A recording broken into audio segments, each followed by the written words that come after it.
बीच कोई भी बैठक तय नहीं है।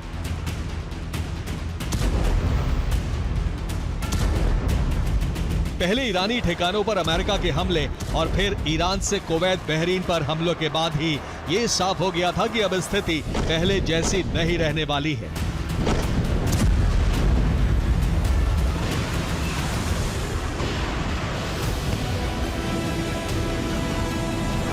लेकिन व्हाइट हाउस की तरफ से कहा गया कि हम युद्ध विराम की शर्तों का पालन कर रहे हैं। कमर्शियल जहाजों पर हमले हुए और हमने उनका जवाब दिया। हिंसा का जवाब हिंसा से ही दिया जाएगा।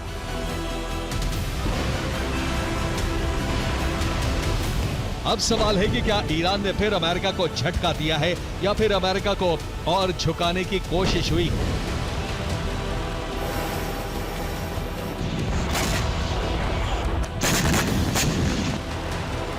ट्रंप ने ट्रुथ सोशल पर लिखा कि ईरान ने बैठक का अनुरोध किया है, ये कल दोहा में होगी।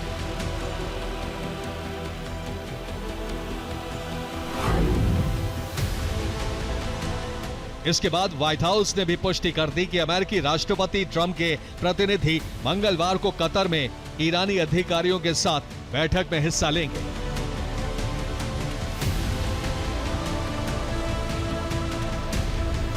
यह भी ऐलान हो गया कि विदेश मंत्री रूबियो और स्टीव विटकॉफ मंगलवार दोपहर फोन पर ईरान के बारे में सीनेट को जानकारी देंगे।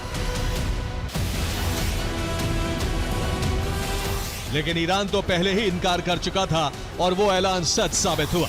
इस बीच हॉर्मुज को लेकर फिर ईरान ने अपनी मंशा साफ कर दी है।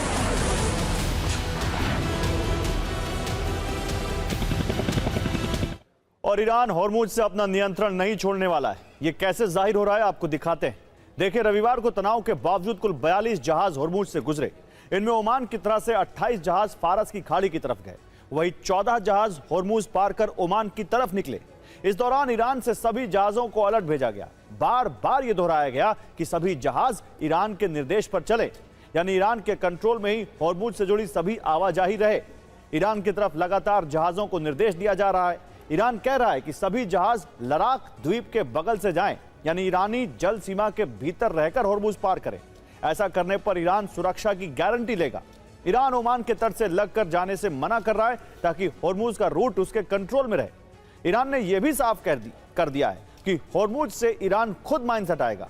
ईरान को किसी देश का दखल बर्दाश्त नहीं है, यानी ईरान इसे एक कॉमन या सामान्य क्षेत्र कभी नहीं बनने देना चाहता जहां दूसरे देशों का कोई मिशन चल सके।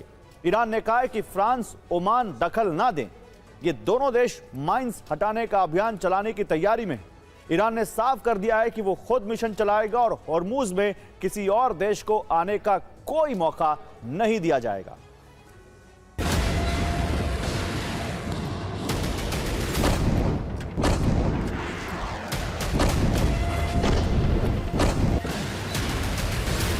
ईरान ने साफ कर दिया है कि हॉर्मुज में वही नियम चलेंगे जिसे ईरान तय करेगा। जबकि अमेरिका के सामने चुनौती है कि हॉर्मुज में ईरानी प्रशासनिक व्यवस्था को रोका जा सके। ईरान इस क्षेत्र में किसी भी देश का दखल नहीं चाहता है, इसलिए फ्रांस के राष्ट्रपति मैक्रो के लिए भी संदेश जारी किया गया। ओमान को भी ईरान ने संदेश दिया है। अमेरिकी प्रतिनिधि स्टीव विटकॉफ और जेरेड कुशनर अपनी टीम के साथ पहुंच गए। ईरान के प्रतिनिधि भी पहुंचे थे, लेकिन अब तस्वीर साफ हो गई है। कतर के विदेश मंत्रालय ने ऐलान कर दिया है कि ईरान अमेरिका के बीच हॉर्मुज का विवाद एक बार फिर बारूदी धमाकों की हद तक जा पहुंचा है।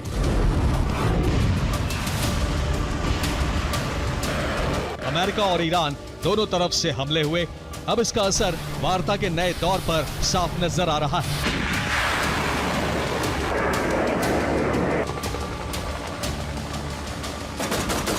अमेरिका और ईरान के बीच बारूदी प्रहार के बाद एक बार फिर दोनों देशों की तकरार बढ़ गई है। ईरान ने 24 घंटे पहले जो ऐलान किया था, अब वो उसी पर कायम है।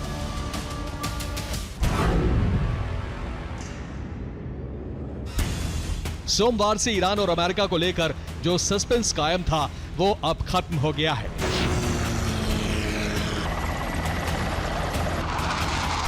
As I confirmed a while earlier, the U.S. envoy, Mr. Steve Witkoff and Mr. Jared Kushner are here in Doha to meet with the negotiators, with the mediators, meaning with the Qatari officials, and the talks will be around all regional issues which are of concern, including, of course, the negotiations with Iran, but also including Lebanon and other files. अमेरिकी राष्ट्रपति Trump कह रहे थे कि Iran America में दोहा में वार्ता होगी, जबकि ईरानी विदेश मंत्री कह रहे थे कि अमेरिका से कोई वार्ता नहीं होगी। अमेरिकी राष्ट्रपति ट्रंप कह रहे थे कि ईरान ने खुद वार्ता का अनुरोध किया है, जबकि ईरान की तरफ से कहा गया कि ईरान ने वार्ता का कोई अनुरोध नहीं किया है।